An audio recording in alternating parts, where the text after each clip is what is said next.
ஆடியில எல்லா நகைகளுக்கும் சேதாரத்துல 1% கம்மி. அது மட்டும் இல்ல, உங்க பழைய நகைக்கு கிராமுக்கு 150 ரூபாய் கூடுதலாவும் தரும். ரெண்டையும் சேர்த்தா 2% மேல நகை விலையில சேவ் பண்ணுவீங்க. உதயநிதியை கண்டித்து இன்று தாவைக்க போராடுவதற்கு முடிவு செய்திருக்கிறது. அண்மை செய்தியாக பார்க்கிறோம். எதிர்க்கட்சித் தலைவர் உதயநிதியின் பேச்சை கண்டித்து இன்று போராட்டம் நடத்த தாவைக்க முடிவெடுத்திருப்பதாக தகவல் வெளியாகியிருக்கிறது.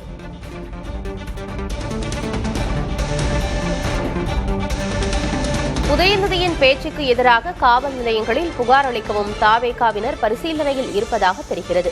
எதிர்க்கட்சித் தலைவர் உதயநிதியின் பேச்சை கண்டித்து இன்று போராட்டம் நடத்த தாவேகா முடிவு செய்திருக்கிறது. மேலும் உதயநிதியின் பேச்சுக்கு எதிராக காவல் நிலையங்களில் புகார் அளிக்கவும் தாவேகாவினர் பரிசீலித்து வருவதாக தெரிகிறது. அண்மை செய்தியாக பார்க்கிறோம். முதல்வர் விஜய் குறித்த உதயநிதியின் பேச்சுக்கு தாவேகா சார்பாக கண்டனமும் தெரிவிக்கப்பட்டிருக்கிறது. தொடர்ந்து உதயநிதியின் பேச்சை கண்டித்து இன்று போராட்டம் நடத்தவும் தாவேகா முடிவு செய்திருக்கிறது. எதிர்க்கட்சித் தலைவர் உதயநிதியின் பேச்சுக்கு எதிராக காவல் நிலையங்களில் புகார் அளிக்கவும் தாவேகாவினர் பரிசீலித்து வருகின்றனர். விவரங்களை வழங்குவதற்காக செய்தியாளர் சந்தானம் இணைந்திருக்கிறார். சந்தானம், எதிர்க்கட்சித் தலைவர் உதயநிதி முதல்வர் விஜய் குறித்து என்ன பேசியிருந்தார்? தாவேகா சார்பாக இன்று போராட்டம் நடத்தவும் முடிவு செய்திருக்கிறார்கள். மாநிலம் முழுக்க போராட்டம் நடத்த போறாங்களா? என்ன விவரம்? ஆனந்தி, எதிர்க்கட்சி தலைவர் உதயநிதி ஸ்டாலின் நேற்று தஞ்சாவூர்ல நடைபெற்ற விவசாயிகளுக்கு ஆதரவான போராட்டத்துல முதலமைச்சர் விஜய் மற்றும் நடிகை த்ரிஷா குறித்து தனிப்பட்ட முறையில பேசியது குறிப்பாக தொடர்ந்து நேற்று முதல் கண்டனம் என்பது தெரிவிக்கப்பட்டு வந்தது.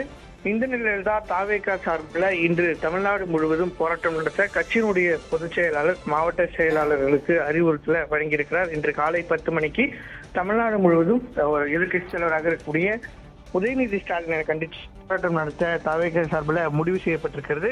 அதே போன்று தமிழ்நாடு முழுவதும் அவர் பேச்சை கண்டித்து அதே போல் அவருக்கு எதிராக புகார் கொடுக்கவும் திட்டமிட்டிருக்கிறாங்க. மாவட்டத்தில் இருக்கக்கூடிய சட்ட வல்லுநர்களுடன் கலந்து ஆலோசனை செய்து அவர்கள் மீது புகார் அளிக்க வேண்டும் என்று கட்சியினுடைய பொதுச் செயலாளரும் அமைச்சருமான ஆனந்த் தரப்பிலிருந்து மாவட்ட செயலாளருக்கு அறிவுறுத்தல் என்பது வழங்கப்பட்டிருக்கிறது. நேற்று நள்ளிரவுல கட்சியினுடைய பொதுச் செயலாளர் ஆனந்த் அமைச்சராக எதிர்க்கட்சி தலைவருடைய பேச்சை கண்டித்து ட்விட்டர் பதிவுல கண்டனம் தெரிவித்த நிலையில் தற்போது இன்று காலை மாவட்ட செயலாளருக்கு தமிழ்நாடு போராட்டம் நடத்த அறிவுறுத்தல் என்பது வழங்கப்பட்டது. காலை 10 மணிக்கு தாவேகாவுடைய மகளிர் அணி சார்பிலையும் இந்த போராட்டங்களை நடத்த முடிவு செய்யப்பட்டிருக்கிறது. ஆனந்தி, விவரங்களுக்கு நன்றி சந்தானம்.